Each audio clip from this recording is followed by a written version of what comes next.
First, I want to give my complete thanks to Secretary Clinton for allowing us to travel on her behalf around the country, or specifically here in South Carolina, to tell you our stories and to tell you why it's so important, first and foremost, to vote, but specifically to vote on her behalf.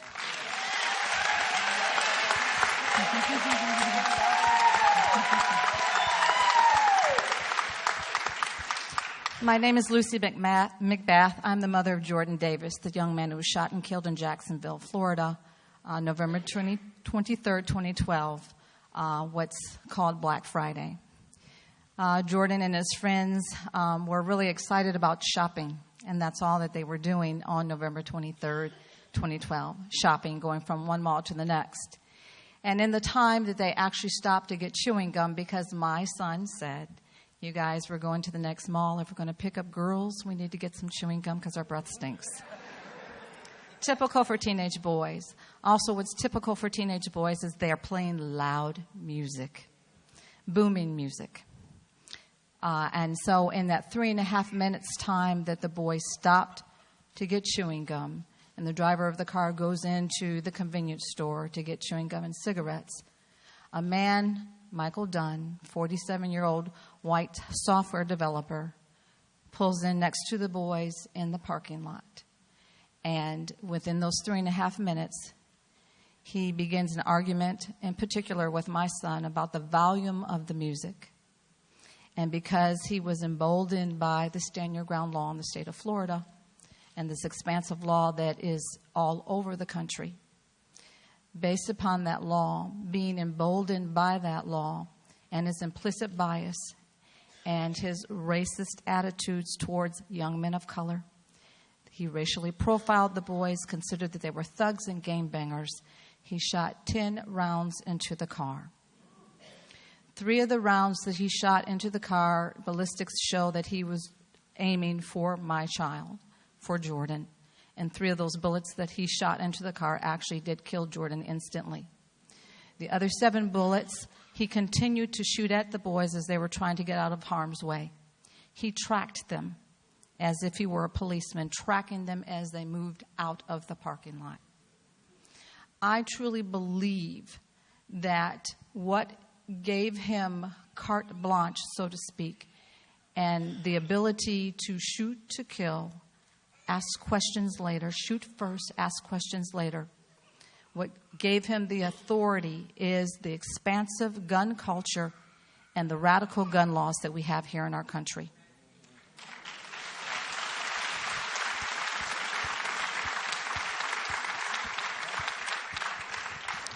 And because the gun laws have become so extremely radical, we see disproportionately in our community, communities of color, that people are acting out their implicit biases and their racism through gun violence towards our communities.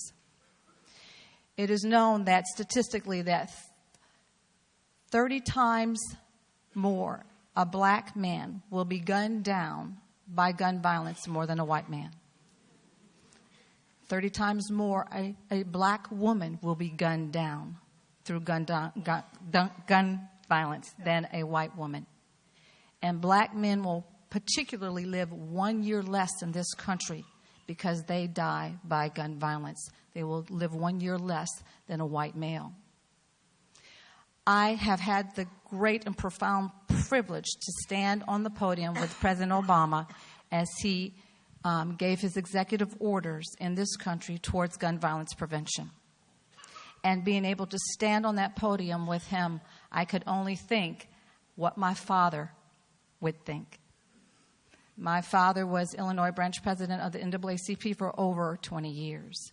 He served on its executive board, and I know that he would absolutely roll over in his grave if he knew that his grandson died by systemic racism, acted out by gun violence, the same things that he had been fighting for those last 30, 40 years in the civil rights movement. I now have to fight on his behalf.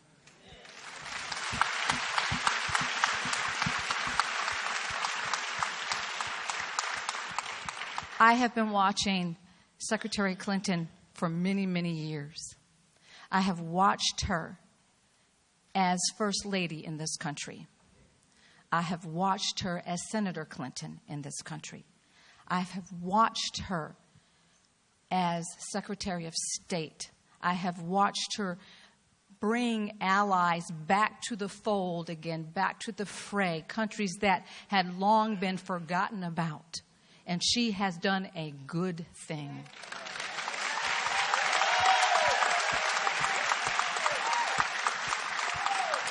I have no doubt in my mind that she will execute the executive orders of President Obama.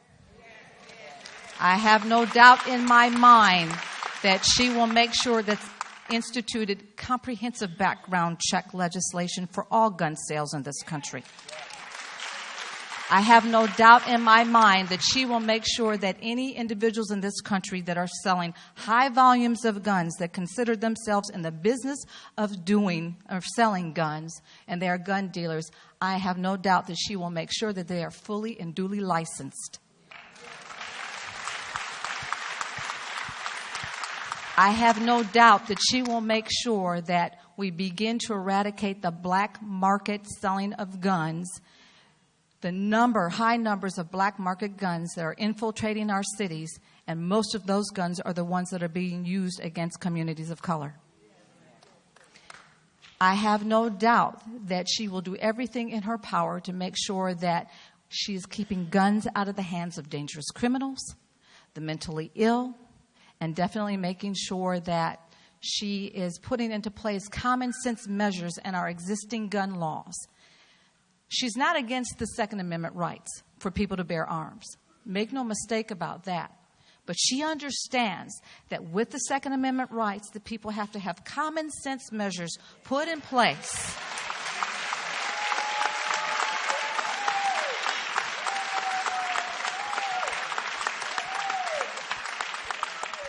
Basically, I know that she will execute gun, and I don't say gun control because it's not about controlling your guns, but gun violence prevention, basically to save us from ourselves.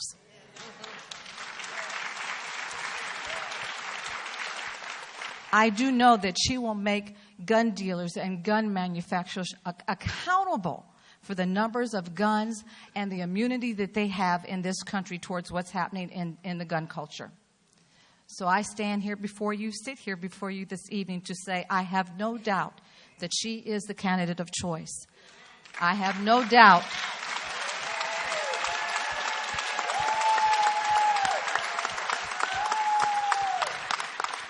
I have no doubt that she cares about what's happening in our communities and the nation at large. I have no doubt that she is the candidate that will protect and serve the constituents that have placed her in office. And I have no doubt that if my father were standing here with me today, he'd say, well done, because you're making the right choice.